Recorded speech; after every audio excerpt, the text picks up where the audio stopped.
mengakuisisi data yang dilakukan secara otomatis gitu, dan dengan menggunakan analisis gitu. Jadi kita ingin memahami lingkungan sekitar kita gitu, terus kita lakukan akuisisi data gitu ya, secara otomatis, secara masif, secara ya itu yang tidak bisa dilakukan oleh manusia gitu ya, dan selanjutnya nanti dianalisis sehingga nanti kita bisa mendapatkan pemahaman gitu yang lebih baik terhadap dunia sekitar kita gitu. Dan ya manusia nggak bisa gitu ya, hampir mustahil gitu ditempatkan untuk tugas seperti ini gitu. Oke. Jadi lalu apa gitu IoT? Banyak definisinya. Saya yakin mungkin teman-teman peserta yang di batch training IoT sebelumnya mungkin di expert mungkin udah tahu apa sih IoT gitu kan.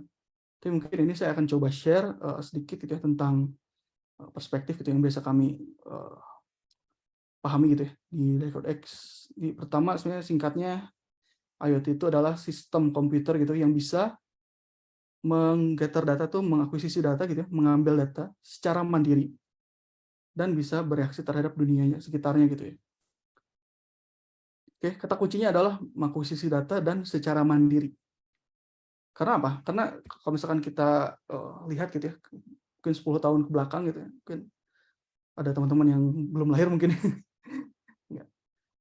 Jadi di abad sebelumnya gitu ya, jadi kalau dulu kan waktu komputer tuh masih apa ya, kalau dibandingkan dengan sekarang gitu kalah gitu ya, kalah mumpuni. Tapi dulu tuh komputer ya, digunakan untuk ini ya, oleh manusia untuk menginput data gitu. Jadi kayak bahkan sampai sekarang pun gitu ya, masih ada kan proyek-proyek digitalisasi gitu ya. Jadi yang tadinya di media kertas, media yang non digital gitu ya, itu diinput ke sistem digital itu melalui komputer gitu ya, dan itu menggunakan tenaga manusia. Perbedaannya di situ. Jadi di abad sekarang gitu ya, komputer itu bisa mengakuisisi data, mengumpulkan data secara mandiri tanpa bantuan dari manusia. Dan itu yang membedakan IoT gitu ya. Dan ini yang jadi ciri utama dari IoT. Tadi dia bisa mengumpulkan data secara mandiri, dan artinya ketika dia tidak memerlukan bantuan manusia, si alat ini bisa bekerja 24 jam gitu. Sehari misalkan tanpa merasa capek gitu ya. Paling juga mungkin yang keluar biaya listrik gitu ya. Biaya pemeliharaan alat baterai dan segala macamnya gitu.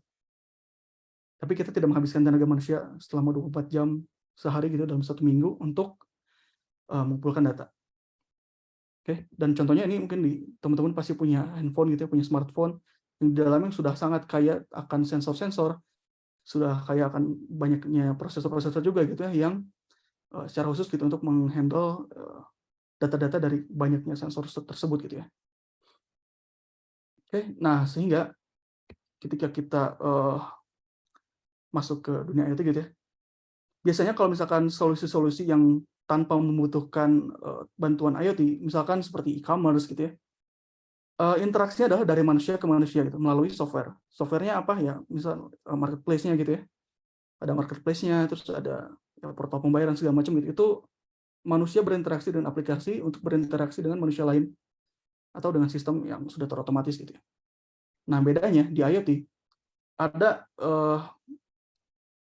ada benda fisik, ada lingkungan di dunia nyata gitu ya, yang bisa dihubungkan ke sistem software gitu ya, yang sudah otomatis, yang nantinya hasil dari aktivitas tersebut gitu ya, manfaatnya itu bisa dirasakan oleh manusia lagi gitu melalui ya, aplikasi lagi gitu. Oke. Jadi bedanya di sini jadi ada 3 gitu, ada 3 bagian. Yang pertama things itu ya tadi things adalah benda fisik, benda fisiknya bisa apapun, teman-teman bisa sebutin gitu ya.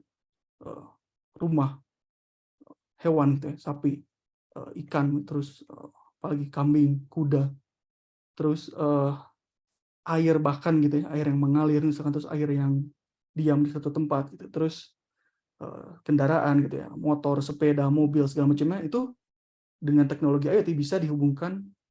Jadi manusia bisa memiliki pemahaman yang lebih baik gitu terhadap dunia fisik, benda-benda fisiknya tersebut gitu. Oke. Nah, artinya apa? Jadi seperti tadi gitu ya, ketika kita bahas peran IoT di industri, salah satunya adalah di industri agriculture gitu ya, di livestock farming. Nah, ini kami punya mungkin sedikit cerita gitu, kami punya produk namanya Smart Ternak yang merupakan adalah sistem ini gitu ya, untuk memonitor kesehatan, memonitor lokasi, dan untuk mengelola peternakan gitu ya, khususnya sapi dan kambing saat ini, yang dibantu oleh teknologi IoT dan juga AI. Cara kerjanya seperti apa? Misalkan seperti, jadi kalau teman-teman lihat gitu ya, di sebelah kiri ini ya area peternakannya gitu ya, ada sapinya, ada hewannya, ada kandangnya, ada yang ngurusnya juga, ada caretaker-nya gitu ya. Terus nanti di kanan, sebelah kanan ini ada pemilik atau ya investornya gitu ya, investor dari si peternakan tersebut. Biasanya kalau yang saya ini gitu ya, saya pernah datang ke suatu tempat di Jawa Barat, eh, pemilik peternakan itu biasanya di kota-kota besar gitu ya, seperti di Jakarta, di kota-kota lain gitu ya. Jadi dia punya pekerjaan sendiri di kota lain gitu. Dan sedangkan peternakannya adalah di daerah yang bisa dibilang jauh dari kota besar gitu ya. Punten Mas Alvin. Ya, Jadi kebetulan ini Zoom-nya kapasitasnya cuma 100 orang. Kita pindah ke Zoom lain yang tadi juga udah di-share sama tim expert ke WA-nya Mas Alvin. Mungkin nanti oh ini gitu, oke. diselesaikan, ini kayaknya kurang dikit lagi diselesaikan, kemudian nanti selanjutnya langsung materi nanti di Zoom yang sebelah kita ya Mas. Mohon maaf ya Mas. Oke. Teman-teman juga nanti bisa join ke Zoom yang sudah di-share tim expert di grup WhatsApp ya teman-teman. Mohon maaf. Oke, berapa menit lagi Mbak? Aku boleh tahu, ini nggak kelihatan soal. Kalau menitnya masih 28 menit lagi sih Mas untuk sesi materi. Oh, oke. Paling nanti dikasih tahu lagi aja Mbak ya, kalau udah dekat ke 20 ini. Oke, siap. Ini kita mungkin ini diselesaikan dikit lagi, kemudian kita pindah ke Zoom satunya ya Mas ya. Oke, aman. Ini siap. Teman-teman Oke. bisa ya, sambil sekaligus persiapan. Oke, saya lanjut ya. Jadi tadi terakhir ya, biasanya si peternak ini dia punya pekerjaan di kota besar, itu peternakannya di daerah lain gitu ya yang jauh. Biasanya kalau mau tahu tentang keadaan peternakannya, ya dia bisa menghubungi orang yang bertugas di peternakan tersebut gitu ya, yang diberi tanggung jawab untuk mengawasi peternakannya gitu ya, termasuk hewan ya, termasuk orang-orangnya juga. Atau dia datang langsung gitu. Nah, dengan bantuan teknologi ini gitu, teknologi IoT, ya diharapkan bisa, ya si pemilik tuh ya udah diam di tempat aja gitu ya, tapi dia bisa tahu kondisi peternakannya seperti apa. Ya di sini ada contohnya, di situ ada alat yang dipasangkan ke hewannya gitu ya, entah itu di leher, entah itu di badan. Kemudian ada alat yang dipasangkan di kandangnya juga. Jadi yang selain alat yang selain hewan yang dimonitor, tapi hewannya juga maksudnya areanya juga dimonitor gitu. Ini salah satu contohnya. Yang nanti si alat-alat ini akan saling terhubung gitu ya ke suatu jaringan yang nanti data-datanya bisa dikirimkan ke internet gitu. Namanya juga Internet of Things gitu. Pasti harus lewat internet. Oke, dan mungkin ini satu slide lagi dulu mungkin sebelum pindah. Jadi ini contoh ininya gitu ya.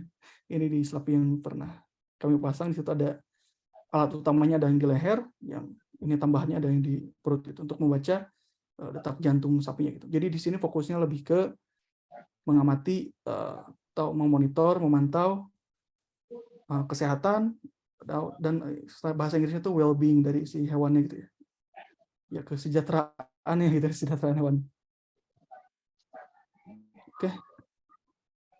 Mungkin kita bisa langsung pindah dulu aja mungkin ya. Oke, siap. Terima kasih banyak Mas Alvin. Kita pindah ya ke Zoom satunya. Oke, ini aku sambil share, teman-teman nanti bisa live kemudian join ke Zoom selanjutnya ya. Mohon maaf sekali lagi ya Mas Alvin, punten. Ya, aman.